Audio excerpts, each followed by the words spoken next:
everyone, how are you? I hope you all are doing well. Now we start economics की class और that class is law of equimarginal utility. Last class के अंदर हमने law of diminishing marginal utility किया था और आज मैं आपको लॉ ऑफ इक्विमार्जिनल यूटिलिटी करवा रही हूँ। इस लॉ को हम गॉसन्स सेकंड लॉ बोलते हैं। गॉसन्स का फर्स्ट लॉ था वो था law of diminishing marginal utility और सेकंड लॉ है law of equimarginal utility, law of substitution, law of maximum satisfaction, law of indifference proportion rule. It also called law of economics because ये law of economics इसलिए use होता है because इसको हम applied कर रहे हैं प्रोडक्शन में, कंजम्पशन में, एक्सचेंज, डिस्ट्रीब्यूशन, तो डिफरेंट इकोनॉमिक्स के पॉइंट्स में यूज करते हैं, इसलिए हम इसको लॉ ऑफ इकोनॉमिक्स भी बोल देते हैं। अब law of equimarginal utility, name से ही पता चल रहा है इक्विमार्जिनल utility. Law of equimarginal utility के अंदर हम बोलते हैं कि अदर फैक्टर्स आर कांस्टेंट। जो भी हमारा है income of related goods, taste, expectations, competitors के फैक्टर्स, उन सब में कांस्टेंट है, नो चेंज आएगा। और हम जो अपनी मनी स्पेंड कर रहे हैं, जो हम लास्ट डिफरेंट गुड्स पे हम अपनी मनी स्पेंड कर रहे हैं, जो मनी हम चाहे लास्ट गुड पे स्पेंड कर रहे हैं, उन सब से हमें इक्वल यूटिलिटी आती है। डिफरेंट गुड्स पे जो भी आपने पैसा स्पेंड किया, लास्ट पैसा भी आप अगर स्पेंड कर रहे हो, मनी स्पेंड कर रहे हो, तो उस सब से आपकी मार्जिनल यूटिलिटी जो है वो इक्वल होनी चाहिए। तो इसको हम बोल देते हैं law of diminishing law of equimarginal utility. अब एक पर्टिकुलर फॉर्म में देखते हैं, other things constant, okay, consumer get maximum utility.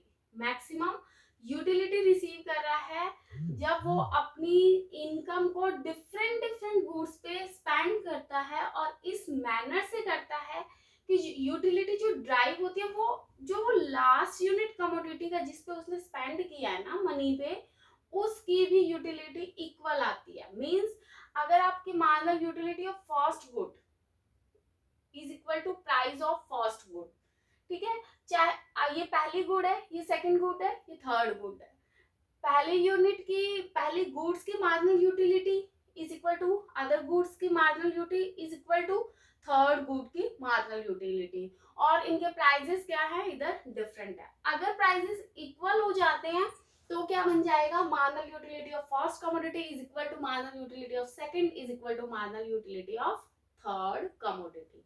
Because इसमें प्राइस डिफरेंट थे बट इसमें प्राइसेस हमने एज्यूम कर लिया है कि अगर सेम होते हैं तो हमें सिर्फ यही पॉइंट को टेक्स्ट करना पड़ेगा। आई होप ये वाला पॉइंट आपको क्लियर हो गया होगा।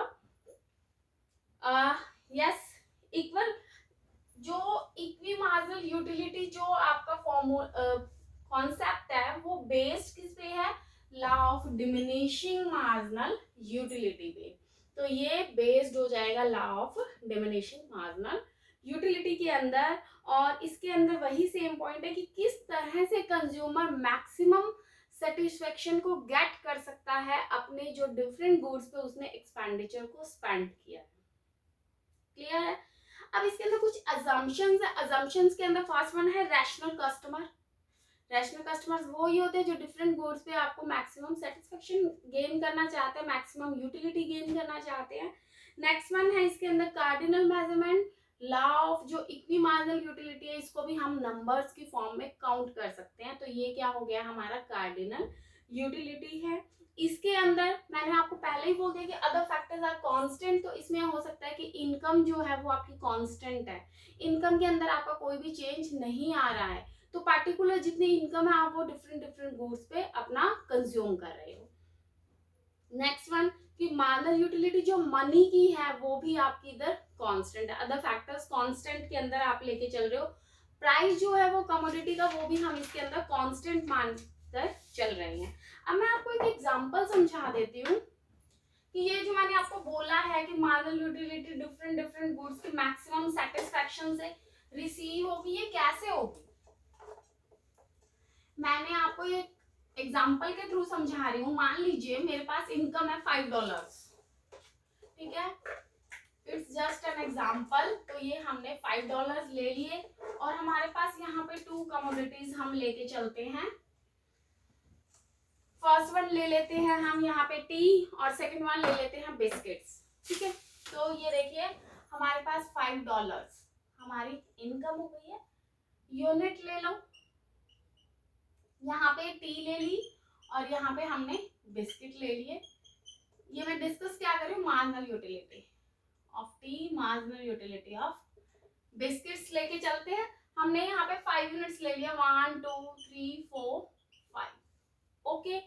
अब टी की मार्जिनल यूटिलिटी हमें पता है डिमिनिशिंग होती रहती है, तो इसमें कुछ समझाने वाला पॉइंट नहीं है। Law of diminishing marginal utility के अंदर हमने रीड किया है कि डिमिनिशिंग मार्जिनल यूटिलिटी जो है वो डिक्रीज होती है और एक पॉइंट पे आके वो 0 हो जाती है और फिर नेगेटिव हो जाती है। तो मैं आपको वही सेम पॉइंट पे करवा के दिखा रही हूँ। ये देखिए 10 8 6 4 2, ओके, नो इशू, डिमिनिशिंग हो रही है।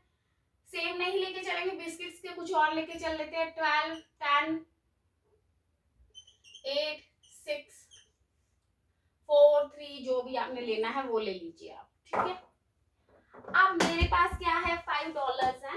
$5 मैंने टी पे और बिस्किट्स पे कंज्यूम करने हैं, तो हम अलग अलग ऑफर्स लेके चलते हैं $5 के अंदर। तो सबसे पहले तो मेरे पास कितने ऑप्शन है, या तो मैं क्या करती हूँ 5 के $5 मैं टी पे कंज्यूम कर लेती हूँ। जब 5 के $5 मैं टी पे करूंगी तो इसमें कितनी यूटिलिटी रिसीव होगी, 10 + 8 18, 18 + 6 + 4 28 और ये हो गई है 30, ओके। यहाँ पे हमें 30 यूटिल्स रिसीव होते हैं अगर मैं पूरी की पूरी मनी आपकी टी पे लगा देती हूँ। नेक्स्ट वन है अगर मैं बिस्किट्स पे लगाती हूँ, तो बिस्किट्स पे भी ऐड कर लीजिए 6 और 4 10 10 + 10 20 20 और 30 40 यूटिल्स हो गए, ओके डन। अब क्या कर सकते हैं, मैं इसका कॉम्बो भी ले सकती हूँ, ठीक है।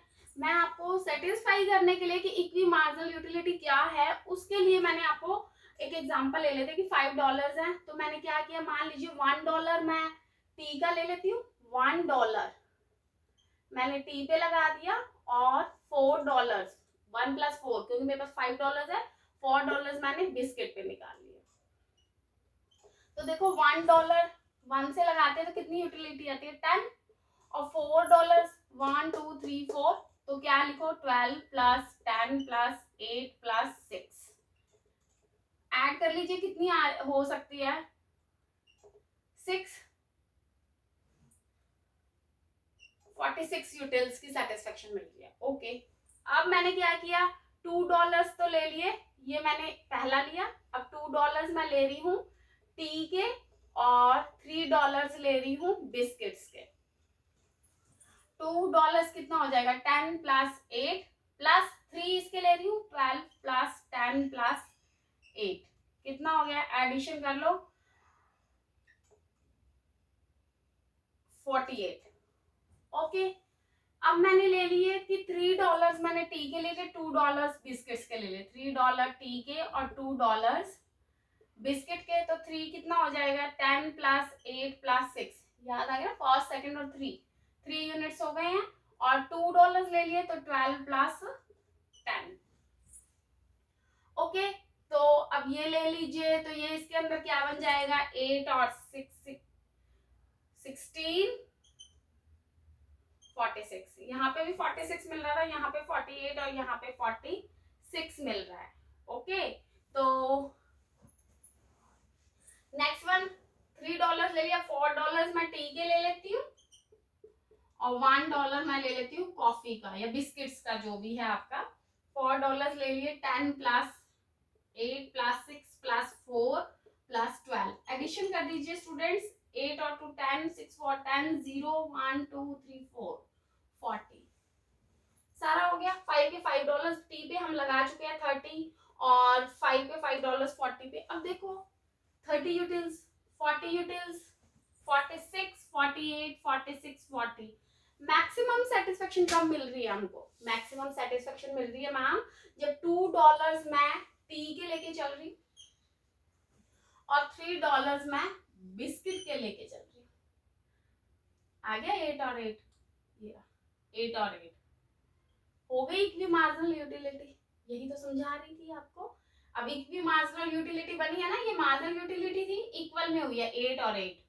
जब इक्वल होगी तो इट मीन जहां पे इक्वी मार्जिनल यूटिलिटी है वहां पे ही आपको मैक्सिमम सेटिस्फेक्शन मिल रही है, और वो मैक्सिमम सेटिस्फेक्शन कितनी है आपकी 48 यूटिल्स की। इसके अलावा आप डिफरेंट पॉइंट्स पे जा रहे हो, आपको कहीं भी मैक्सिमम सेटिस्फेक्शन नहीं मिल रही है। आई होप आपको ये एग्जांपल समझ आ गया होगा कि what is law of equi marginal utility. Clear है? प्लीज मुझे कमेंट बॉक्स के अंदर मैसेज कीजिए कि आपको ये पॉइंट समझ आया या नहीं। ठीक है, तो मार्जिनल यूटिलिटी जहां पे भी टू कमोडिटीज की इक्वल होती है वहां पे टोटल यूटिलिटी आपकी मैक्सिमम होती है। अगली बात समझ, मार्जिनल यूटिलिटी जहां पे भी दो कमोडिटीज की इक्वल होगी वहां पे आपकी टोटल यूटिलिटी जो है वो मैक्सिमम हो जाती है। अब मैं इसको आपको एक डायग्रामेटिकली ड्रॉ करके दिखा रही हूँ। डायग्रामेटिकली मैंने वही सेम टी और बिस्किट्स को लेके चल रहे हैं हम यहाँ पे, और टी और बिस्किट्स के अंदर ये देखिए, ये ले लिया मैंने इधर टी का एग्जांपल और ये ले लिया बिस्किट का। तो बच्चे 1 2 3 4 5, 1 2 3 4 5, 1 2 3 4 5, 1 पे ले लो 10, 2 4 6 8 10 12, तो ये बन जाएगी आपकी 10 8 6 4 2। तो इस तरह से आपकी मार्जिनल यूटिलिटी बन जाएगी। नेक्स्ट वन है 12 10 8 6 4 2, तो इसकी मार्जिनल यूटिलिटी आपकी यहाँ बन जाएगी। इस तरह से प्लीज ड्रॉ कर लेना। और यहाँ पे जहां पे 8 है वहां पे आपको क्या बन जाएगी, इसकी मार्जिनल यूटिलिटी आपकी मैक्सिमम होगी। यहाँ मार्जिनल यूटिलिटी पे इधर कितने थे आपके 2 थे, और इधर मार्जिनल यूटिलिटी पे आपके 3 यूनिट्स थे।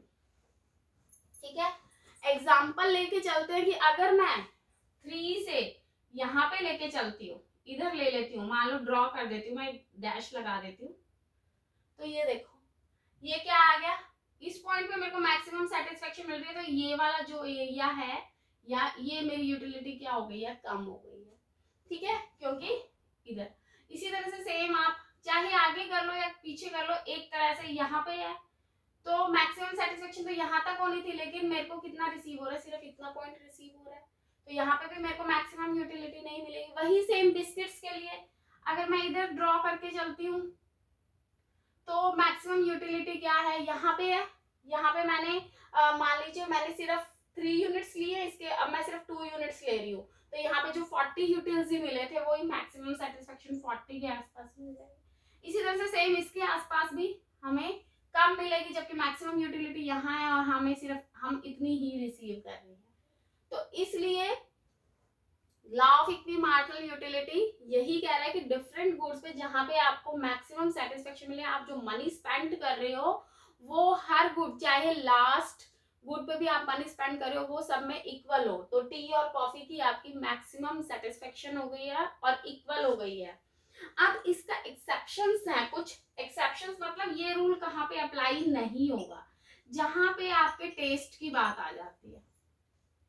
अगर आपको टी पसंद है तो चाहे आपको बिस्किट्स मिले या ना मिले, आप टी की सेटिस्फेक्शन से ही हाई यूटिल्स ले लोगे। ठीक है, कोई चीज का फैशन चल रहा है, ट्रेंड है, तो आप ये चीज नहीं देखते हो। आपको अगर मान लीजिए रेड ड्रेस लेनी है तो आप रेड ही ड्रेस लोगे, चाहे आपको उसमें मैक्सिमम यूटिल्स मिल रहे हैं या किसी और यूनिट से उससे ज्यादा मैक्सिमम यूटिलिटी आपको रिसीव हो रही है। इग्नोरेंस या केयरलेसनेस, आप अगर इग्नोर कर देते हो तो वहां पे भी law of equi marginal utility का रूल अप्लाई नहीं हो सकता है। नेक्स्ट वन है ऐसे यूनिट्स जहां पे आप डिवाइड नहीं कर सकते।